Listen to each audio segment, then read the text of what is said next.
दोस्तों नमस्कार, स्वागत है आप सभी का फर्स्ट यूट्यूब चैनल पर। जैसा कि दोस्तों आप जानते हैं, किसी भर्ती संबंधित कोई भी जानकारी होती है रियल ऑथेंटिक आप सभी को online data first YouTube channel के माध्यम से दी जाती है। इस वीडियो में हम बात करने वाले हैं कई बड़ी और लेटेस्ट अपडेट के बारे में, लेकिन उससे पहले आप लोग कर दो वीडियो को लाइक और साथ ही शेयर, चैनल को सब्सक्राइब करके बेल आइकन को दबा लें, जिससे कि आपको रियल ऑथेंटिक जानकारी सबसे पहले मिलती रहे। शुरुआत करते हैं सबसे बड़ी अपडेट के बारे में। जैसा कि दोस्तों आप सभी जानते हैं, उत्तर प्रदेश में प्राइमरी शिक्षक बनने के लिए आप सभी के पास में दो अहम योग्यताएं देखने के लिए मिलती हैं। एक योग्यता होती है बीएड और दूसरी होती है डीएलएड। आप में से ज़्यादातर अभ्यर्थियों ने यही दोनों में से कोई एक की होगी, लेकिन इनको लेकर आजकल अगर बात की जाए उत्तर प्रदेश सरकार को या फिर अगर बात की जाए एनसीटीई को, लगातार कहीं ना कहीं तमाम न्यायालयों के अंदर जवाब देने पड़ते हैं, क्योंकि बहुत सारी चीज़ें बदल चुकी हैं और बहुत सारी ऐसे कार्य किए जा रहे हैं जो कि ना तो एनसीटीई के माध्यम से स्पष्ट किए गए और ना ही सरकारों के माध्यम से। हम बात कर रहे हैं यहाँ पे डीएलएड को लेकर। जैसा कि आप जानते हैं, उत्तर प्रदेश के अंदर जो डीएलएड देखने के लिए मिलता है वो पीएनपी के माध्यम से करवाया जाता है, लेकिन ये जो आप सभी के सामने होता है इसमें बहुत सारी चीज़ें और भी निकल कर आती हैं। जैसे कि जब डीएलएड का परिणाम घोषित होता है तो लगभग 40 या 42% के लगभग ऐसे अभ्यर्थी पाए जाते हैं जो कि कहीं ना कहीं किसी न किसी सेमेस्टर के अंदर उनकी बैक लग जाती है, और फिर ये जो मामला है साल दर साल बढ़ता रहता है कम होने के बजाय। अब इसी को लेकर फिर प्रदेश सरकार के माध्यम से क्या किया जाता है, पहले आप इसको समझें। प्रदेश सरकार के माध्यम से डीएलएड करने वाले छात्रों को फिर एक आउटर लिमिट दी जाती है, जिसको हिंदी भाषा में हम अतिरिक्त अवसर कहते हैं। जैसा कि आप सभी को याद होगा कि यहाँ पे अगर बात की जाए डीएलएड के अंदर, कई बार आप सभी ने देखा होगा अभ्यर्थी जाते हैं अतिरिक्त अवसर के लिए, फिर उनसे कहीं ना कहीं जो प्रोसेस है वो शुरू किए जाते हैं। इसी के संबंध में लिखा हुआ है इलाहाबाद हाई कोर्ट ने, राष्ट्रीय अध्यापक शिक्षा परिषद एनसीटीई इसके अलावा डीएलएड कोर्स परीक्षा को लेकर राज्य सरकार यानी कि यूपी सरकार से अतिरिक्त अवसर देने के मामले में अपना स्टैंड स्पष्ट करने को लेकर जवाबी हलफनामा मांगा है। इसके साथ ही राज्य सरकार की तरफ से दाखिल जवाबी हलफनामे पर असंतोष जताते हुए नया एफिडेविट दाखिल करने की बात की है। अब मामले की अगली सुनवाई 25 मई को देखने के लिए मिलेगी। अब इस 25 मई को होने वाली सुनवाई में देखना ये होगा कि एनसीटीई इसके अलावा राज्य सरकार के माध्यम से क्या जवाब दिया जाता है और कोर्ट इसको लेकर कितनी सहमत होती है। इसी को लेकर नीचे लिखा हुआ है कि एनसीटीई से पूछा है कि 2013 से लेकर 18 तक शुरू होने वाले डीएलएड कोर्स को लेकर सभी शिक्षा सत्रों के विद्यार्थियों को अतिरिक्त अवसर देने पर उनका क्या स्टैंड है। मतलब जो आउटर लिमिट दी जा रही है सरकारों के माध्यम से, क्या इसको लेकर एनसीटीई से अनुमति ली जानी चाहिए? अगर अनुमति ली जानी चाहिए तो क्या सरकार ने ली है, पहला। दूसरा, अगर नहीं तो फिर आउटर लिमिट क्यों दी जा रही है, ये सबसे बड़ा सवाल है। इसी को लेकर अगर बात की जाए, कोर्ट ने कहा है कि दोनों हलफनामे दाखिल नहीं किए गए तो ऐसे में जो अधिकारी हैं उनको यहाँ पर तलब कर लिया जाएगा। तो डीएलएड के अंदर जो बार बार आपको अतिरिक्त अवसर दिए जाते हैं, अब इसको लेकर सरकार और एनसीटीई कटघरे में खड़ी हो गई है।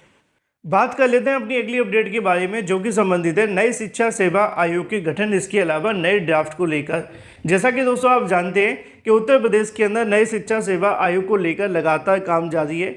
हाल ही में शासन के माध्यम से 12 सदस्यीय कमेटी का गठन किया गया था नए शिक्षा सेवा आयोग के ड्राफ्ट को बनाने के लिए, और ये जानकारी तो आपको मैंने कल ही दे दी थी कि नया ड्राफ्ट बनकर तैयार हो चुका है। अब सवाल ये था कि नया ड्राफ्ट सरकार को कब तक सौंपा जाएगा। तो जैसा कि दोस्तों आप सभी जानते हैं कि अब आपके सामने मतगणना होने वाली चुनावों की, और जैसे ही चुनाव खत्म होते हैं फिर उसके बाद में नए शिक्षा सेवा आयोग को लेकर जो प्रोसेस है वो सरकार के माध्यम से शुरू कर दिया जाएगा। और जैसे ही चुनाव खत्म होंगे उसके बाद में आचार संहिता भी यहाँ से खत्म हो जाएगी। साथ ही साथ अगर बात की जाए, जो ड्राफ्ट होगा वो सरकार को सौंप दिया जाएगा। ज़्यादा उम्मीदें ये हैं कि अगले सप्ताह इसको लेकर सरकार के सामने जो ड्राफ्ट है वो दे दिया जाएगा, क्योंकि इसमें ज़्यादा कुछ होता नहीं है। सरकार ने मतलब अधिकारियों ने जो ड्राफ्ट बनाना था बनाकर तैयार कर लिया है। अब उस ड्राफ्ट को सिर्फ सरकार को सौंपना बाकी है। चूंकि चुनावी आचार संहिता चल रही थी, सरकार चुनाव में बिजी थी, अब चुनाव भी धीरे धीरे खत्म होने की कगार पे आ चुके हैं, और जैसे ही चुनाव खत्म होते हैं नए शिक्षा सेवा आयोग का जो काम है वो और तेज़ी से आप सभी को देखने के लिए मिलेगा। और आने वाले अगले सप्ताह नए शिक्षा सेवा आयोग इसके अलावा अधिकारी अपने जो भी ड्राफ्ट को तैयार करके बैठे हुए हैं वो सरकार को हैंड ओवर कर देंगे। फिर उसके बाद में सरकार के माध्यम से ड्राफ्ट को रिव्यू करते हुए आगे के प्रोसेस को लेकर दिशा निर्देश मिल सकते हैं। तो ऐसे में अगर बात की जाए, चुनाव खत्म होने के साथ ही जो भी भर्तियां हैं उनको लेकर भी प्रोसेस शुरू हो जाएंगे, क्योंकि आयोग के बनने के साथ ही भर्तियों पे भी काफ़ी तेज़ी देखने के लिए मिलेगी। क्योंकि पिछले 3-4 सालों से बहुत सारी भर्तियां ऐसी हैं या तो निकली नहीं है या फिर जो निकली हैं वो भी लटकी हुई हैं। इन तमाम भर्तियों को लेकर जो प्रोसेस है वो आपको इस चुनाव के बाद शुरू होते हुए दिखाई देंगे। उम्मीद है कि इस बार छात्रों के लिए राहत भरी खबर मिले।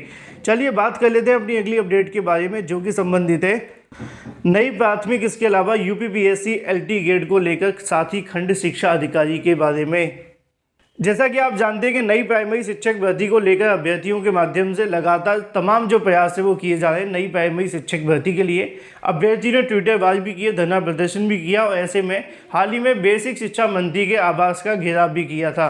अब एक बार फिर से अगर बात की जाए, उत्तर प्रदेश में चुनावी आचार संहिता जैसे ही खत्म होती है, अभ्यर्थियों के माध्यम से नई प्राइमरी शिक्षक भर्ती विज्ञापन जारी करने के संबंध में एक बड़े धरना प्रदर्शन का आयोजन करने की तैयारी की जा रही है। जैसा कि आप सभी जानते हैं कि अभ्यर्थियों के माध्यम से लखनऊ के इको गार्डन में 23 मार्च 2023 से धरना प्रदर्शन शुरू हुआ था।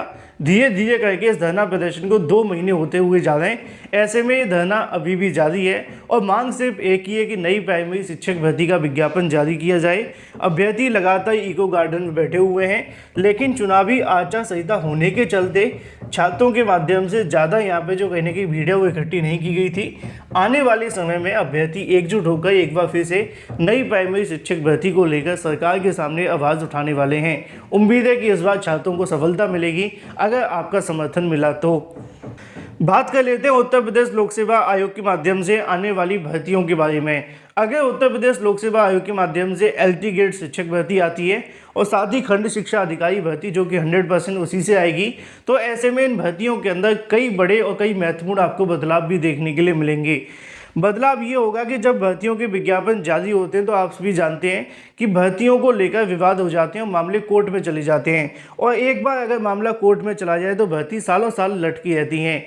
इन तमाम विवादों को खत्म करने के लिए उत्तर प्रदेश लोक सेवा आयोग के माध्यम से एक नई मुहिम शुरू की गई है, जिसके चलते उन्होंने समकक्ष योग्यता को लेकर तमाम अलग अलग जो भी यहाँ से कहीं ना कहीं भर्ती संस्था हैं या फिर जिनके माध्यम से जो प्रोसेस देखने के लिए मिलते हैं शासन स्तर से, उन सभी को यहाँ पे पत्र लिखकर बताया गया कि भाई आप समकक्ष योग्यता के बारे में हमें जवाब दीजिए।